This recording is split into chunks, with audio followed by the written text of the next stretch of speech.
Get started here, I want to just introduce our topic for today. If you've been tuning in for the last 2 days, you've noticed that we've been really focusing on um, these. We've been focusing on one point perspective, and all that really is a system for drawing things in 3D. So this is a one point perspective drawing that we kind of left off at.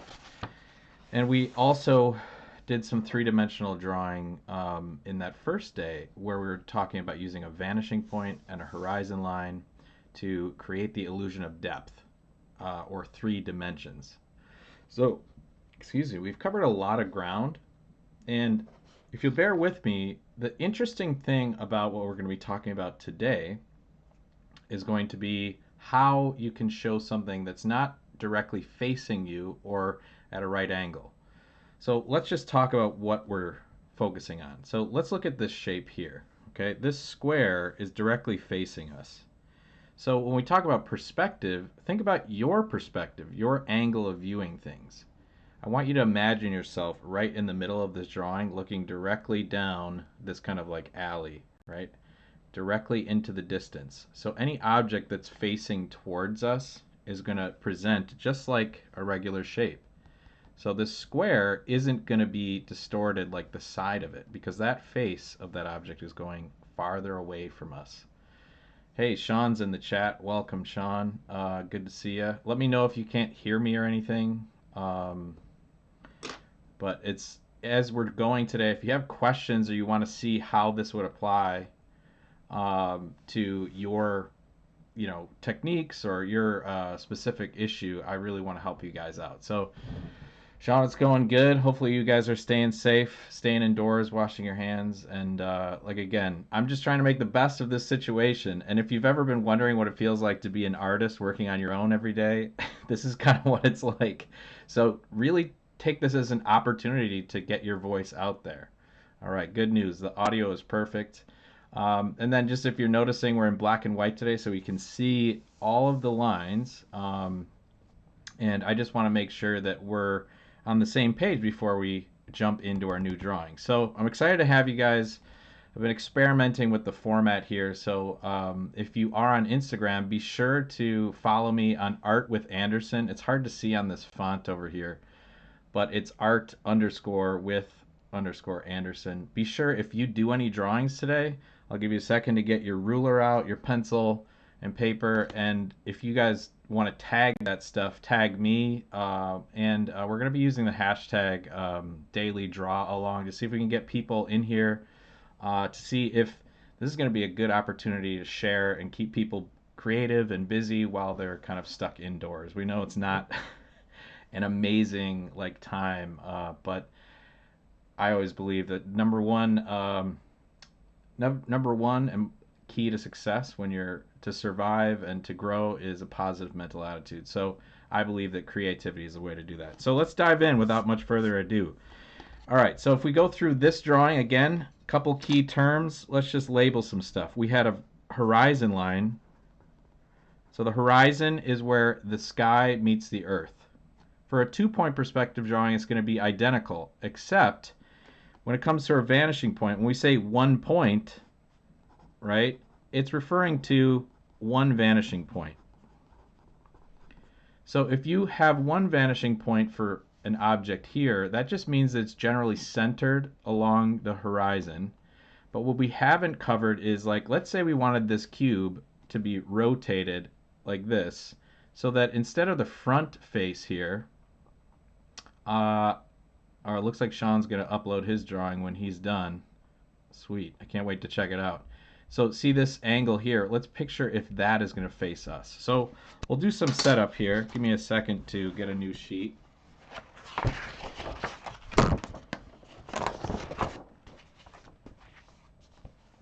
All right, here we go.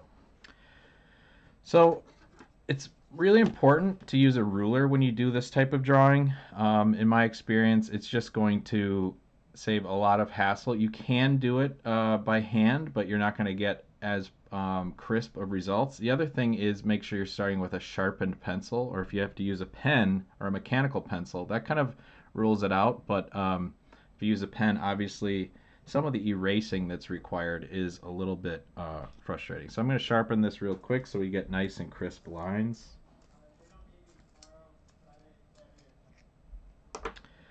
Okay, so we're ready to go. First things first, I'm going to draw this horizon line. I'm going to do my best to get it perfectly horizontal. And I'm just going to draw it in so you guys can see that. Now the difference between a 1 point and 2 point is the extra point. All right, so I'm going to put 2 vanishing points, one on the left and one on the right.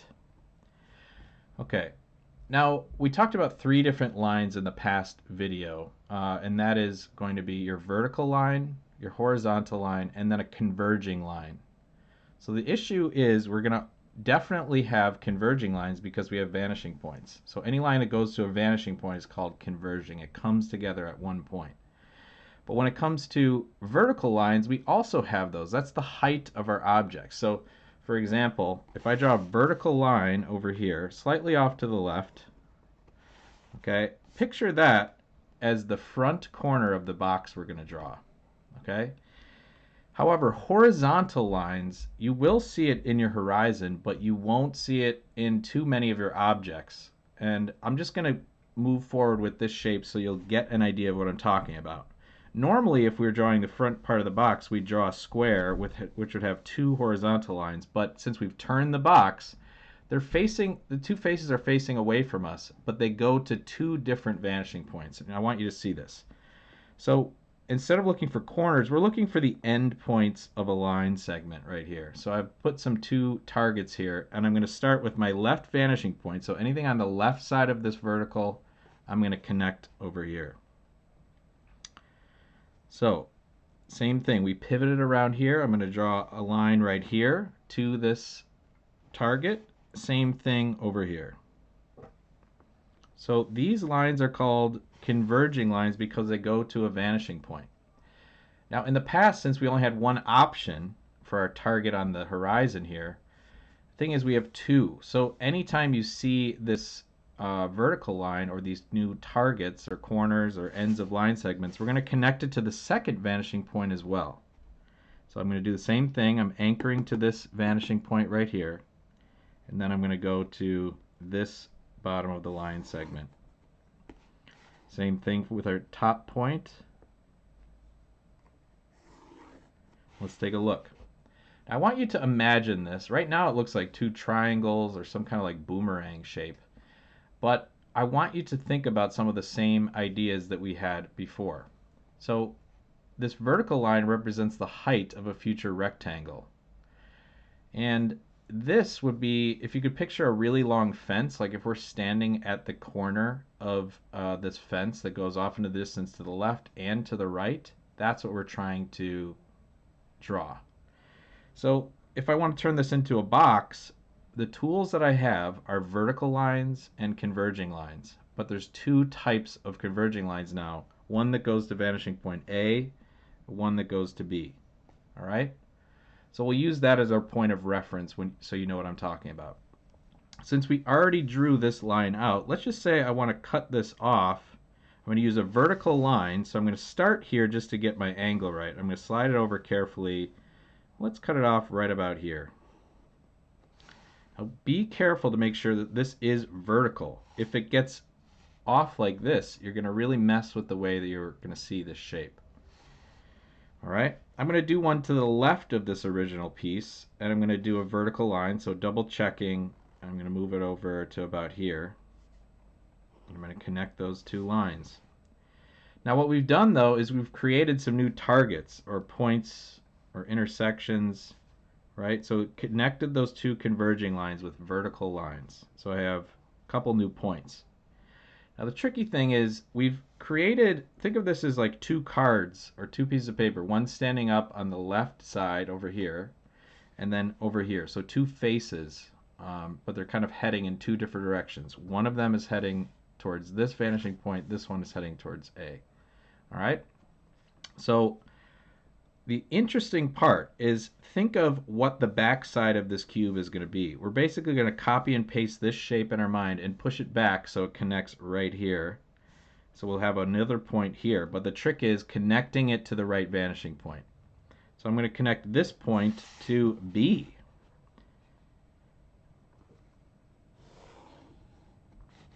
Okay. I don't know if you can start to see the shape coming through. I have that back boundary of the box. Now I'm going to connect this one to A.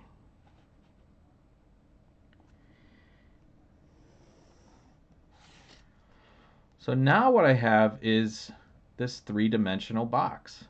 And I want you guys to think about what we have going on here. All right, so let's just look at the faces of this box. Let's just call this as an A side. This is going to be a B side, right? But up here, we have something that's unique. It's made up of, is this a vertical line or horizontal? No. All four of those lines are made up of converging lines. But let's think about where they're coming from. These two lines come from B, and these two lines come from A. So the top face is actually combined between two vanishing points. We'll call this C. All right, so the top or the bottom in the case of most of these objects are going to be combined from two vanishing points. They'll be converging lines. Whereas A, we have vertical lines and then two from this vanishing point. And then B, we have two vertical lines over here. So that's the basics of two-point perspective. And basically all the same rules apply, except if we were to draw something like a cube that was facing us, it does get a little bit more complex. But let's have some fun with this. All right, so I've drawn this block here, but let's try to put maybe another house on this row. Let's turn it into a street that's heading all the way down to B. We're going to have some fun with this one. Okay, so I have this street, and I'll have another street coming down here towards an intersection. All right, I'll continue the line that we had before.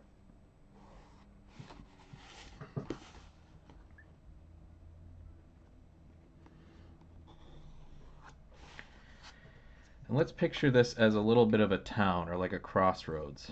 All right, so this might be a building, but if we can see the top of a building, that means, what does it mean for our perspective? That means that we're really high up and we're looking down on the top of a building. So that's another thing you have to think about, is this is always your eye level. And if we're above a tall building, let's say it's a one-story building, we know that this thing is going to be a short building. So why don't we put a tall building next to it, okay? I'm going to borrow the line that I had here. Let's say it's kind of connected. I'm going to make it above the horizon line here, okay? Now what I've done is similar to what I did in that first vertical line, but I want you guys to target. This is like where the sidewalk or the street starts. So here I'm going to put, this is my new target and this is my new target. I have to tack it from both A and B. All right, so I'm going to start off with B, drawing that line in between. And those of you just joining us, feel free to say hi in the chat if you have ideas or things we can push this drawing into your direction. I don't want to do all the creative work today. All right, so what I just did is I connected those two things, but let's say we want the building to be almost like a L shape. So it's going to go up from this new intersection. It shares an edge. So I'm going to do a vertical line here. Okay, that's going to be one wall. Now right now this building goes all the way off into the distance, so we have to trim it off to make it a little bit more realistic. So I'm going to put a vertical line over here to end this building. Okay. We have a lot of construction lines right here, so I'm going to lighten some things up so we can start to get a sense of what this actually looks like. So I'm going to erase the horizon line just behind this building because I can't see it. It overlaps. So it looks more like a solid object. These lines were done for this drawing, so I'll erase some of those, or at least lighten them up.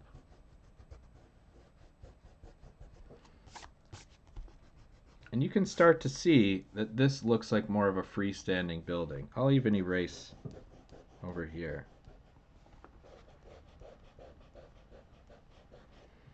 Keep in mind, I mentioned this yesterday, but I'm using a darker pencil so you guys can see my lines. But we might even erase some of these too, because we don't need those. Those were kind of construction lines, or lines that we just do for reference but remove later. So we have this nice small building and nice tall building. And why I wanted to make this one taller is I want you guys to think about the rooftop of this building, right? We can't see it because it's actually above our perspective. We can see the top of this building. We can't see the top of that. And why is it? It's above the horizon, which means it's also above our point of view. Okay? So if you're having trouble thinking about this, take like an object, right? Put it right at your eye point of view. You can see the front, but you can't really see the top or bottom. But if you raise it up slightly, you can start to see the bottom. If you put it below your eyes, you can see the top, but you can't see the bottom. So this is something we talked about a little bit yesterday, but it gets even more important to think about. But it doesn't mean that we can't see almost an X-ray here. Just like when we drew that almost like a fish tank, like it's a glass box, we could actually draw the top of this so we could know in our minds what this would be. And I'm going to do that real quick. I'm going to draw it lightly so we can get a reference. Okay, so I created a couple new intersections or corners. I'm going to target those. I'm going to connect them to the corresponding vanishing point just lightly. I'm not going to draw all the way. Hopefully you guys can see that. I'm going to create a new intersection right here. So that's the hidden corner of the top of the building. And if I draw a vertical line down from that intersection, I should have the back corner. I don't know exactly where it's going to stop, but I can connect over here, the bottom corner. I can start to see where that would be. Now this one's a little tricky. How would we find that bottom corner? Well, we know that it's the same width here, so I could continue that down, but I just wanted to show you guys, maybe so you can see an X-ray. I'll do this just for you guys. And I'm going to use this point of reference or this point of reference to find exactly where that building is. So I'm going to use this one. Okay. And if you did this correctly, right now we don't have a line to show that back boundary, but I'm going to guess, and if I did my lines correctly, if I connect it to this vanishing point, all three of those lines should come together at the same point. And look at that. Right here, all three of those lines came together. All right, so now we can see through this building, and you might ask, why would we need to be able to see through a building that we're drawing? Well, it could be really helpful if we wanted to put something on the top of it that's directly in the center. So remember we talked about, like in that first one, very quickly, if we wanted to find the center of any rectangle, we put an X between the opposite corners. So I'm going to lightly do that. So I have this little X. At that intersection, that's the exact center of the top of this cube, okay? Or, well, rectilinear prism, I guess you could call it.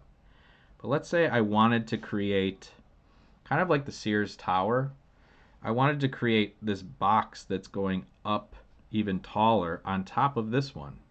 So what I'm going to do is divide the top into quarters by drawing a line from each vanishing point through that centerpiece. Now, if you're getting confused by this, I want to reassure you that if you practice this and you just kind of think of it as like an infinite Sudoku or like a crossword puzzle. All of these things relate to one another in a very step-by-step way. If you practice it and be willing to make some mistakes, in no time you're going to be like understanding this as a system, and it's really not a matter of like, oh, I have no idea how to draw that. It's going to be just like, okay, if I sit down, I'll be confident that if I follow these steps, I'll be able to draw this thing just in a matter of time. It's literally a system. It's not like art, like it's a mystery. This is a system, almost mathematical, that can help you out. So if you can see it, I made this little, technically it's a square, but it looks like a little diamond here. there's four little corners. One is the center, one is right here, one is right there, and there's one on the corner there. Now check this out. We're going to create part of the building that goes up even higher. So I'm going to draw over here. Just putting some vertical lines in there. I'm not going to put the back one for now, but now I have this really tall section. I need to know where it ends. So I use the vanishing points, B, and I'm going to just go through both those lines to see where that's going to be at. And then A to my new intersection right there, drawing it right here. Oh, sorry, I'm a little slow there. Can you see how this thing, even though we couldn't see this area, like the front of the building is actually cutting it off, we did create a perfectly quarter-sized block that's going to be that much taller. So let's go in and clean up some of those construction lines just to make it look pretty.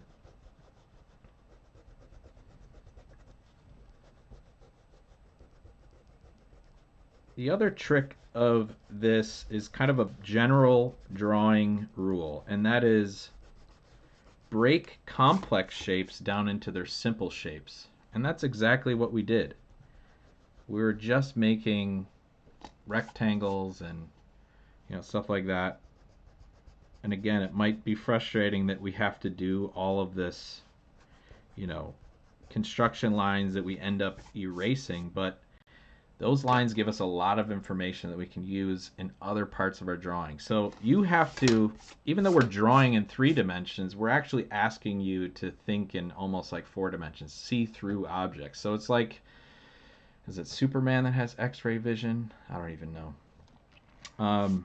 So here we go. Like, this is a pretty solid demonstration of how 2-point perspective would work.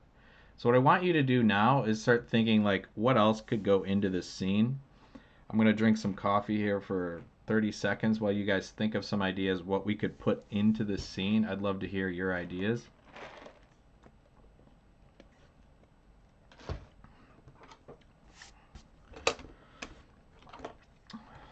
But what I want to talk about a little bit before we dive into anything too complex is a little bit more about overlap.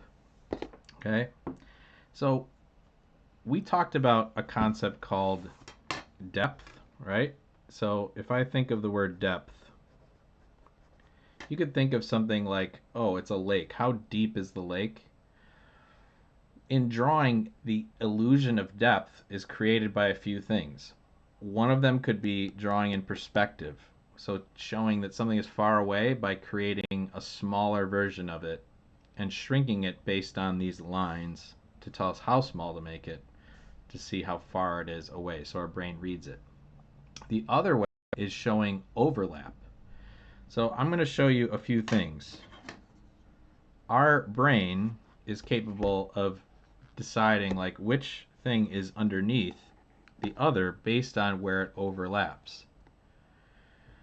So what I want you to do in this area is, because we can't see through the phone, we can establish which one is closer to us and which one is farther away where it overlaps. So for example, if I show that this pencil disappears behind the ruler, okay, and also disappears behind the phone, I feel like that's the farthest away. This one is in between. But what's really interesting is like, what if we did something like this, where we twisted it around? So if you can see this, the ruler is underneath the phone, but it's also on top of the pencil. And then the pencil is on top of the case. And then it kind of revolves around. So there's some ways to play with that. It's not as clear cut, but it's important to think about, how do you overlap and layer objects to make them appear that they're going farther away from you?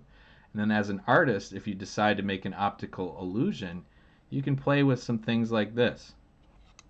So what I want to do here is, let's play with our perspective a little bit more to show you more about how the horizon means that is your eye level, okay?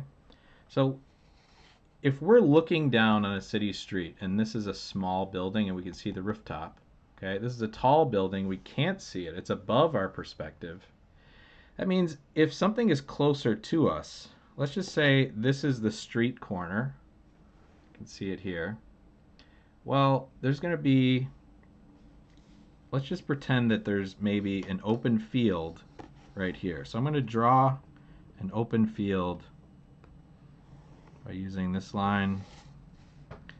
And let's pretend that the open field goes to about here. Okay? We could say this is an open field. But over here on the corner of this open field, let's see if you can see it. It's getting a little low.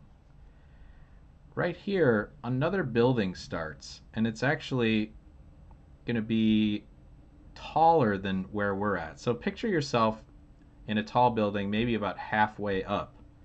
We're the same height as if you were in a window, like right here. Okay, so you're looking across. This person, if they were standing on a balcony, would be at the same height as you. So if there's a building closer to us, and it starts right here, everything is going to be much larger. So let's pretend that this building is so close that it blocks our view completely of this vanishing point. And there's a building right on this corner. It also blocks our view of this open field portion, right? We can't even see down the street. So it's going to be a little bit difficult to see, but I want you guys to think about this right now. Now, in this building, okay, we're going to pretend like this all is erased, and I can even lighten it up for you.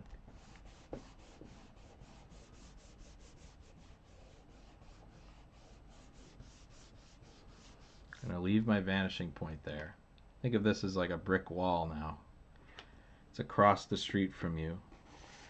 Let's draw a window across the street. Now, since this is going to be facing vanishing point A, I'm going to be using a lot of converging lines from that vanishing point. So let's do that now. Just going to draw a line here, across there, and another one maybe up here.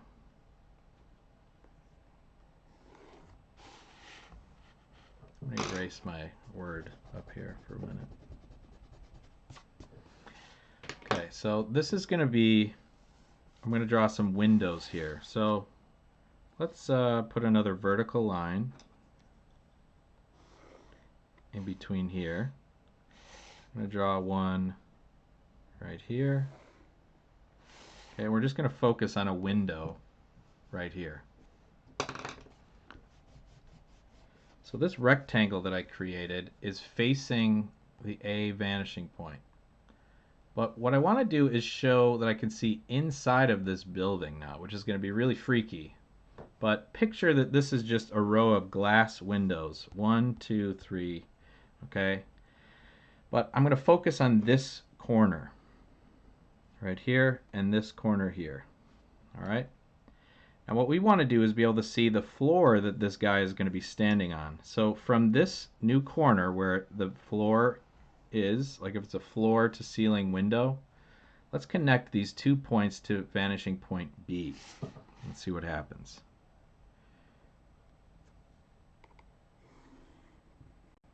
Okay, there's a line there. There's a line there. Okay. Now I want you guys to picture, let's pick an area where this building ends. Well, we already have this line left over from where the field ends. Do you see that? I'm going to take this point, draw it straight up, and where it meets these two areas, that's going to be the edge of the building. But technically, we're seeing through there. Okay, that's the edge of the building. That means these two new points are going to connect to A. You might have to take me on faith here. This is a little bit complex. But that's the beauty of something like this, is you can really play around, especially if you're like an architect. This is a really cool way to visualize the buildings that you're drawing.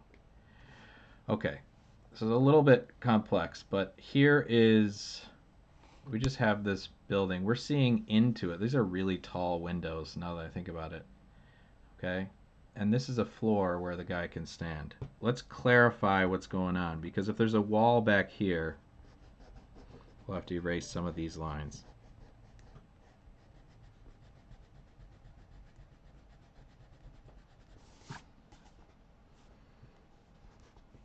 But if this is a window over there as well, we can see the horizon. So putting something over there might help us see it.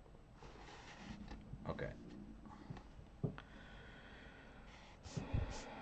Bear with me here. All right. So there's the horizon. Let's pretend like the sun is setting in the distance. Okay. So I'm standing on some kind of balcony right now, and I'm looking out across into the building over here. So let's pretend like there's a desk inside this building. What I'm going to do first is just put a vertical line here, and we'll connect it to each vanishing point for a little bit. Honestly, you can think of this as a game. You're just deciding between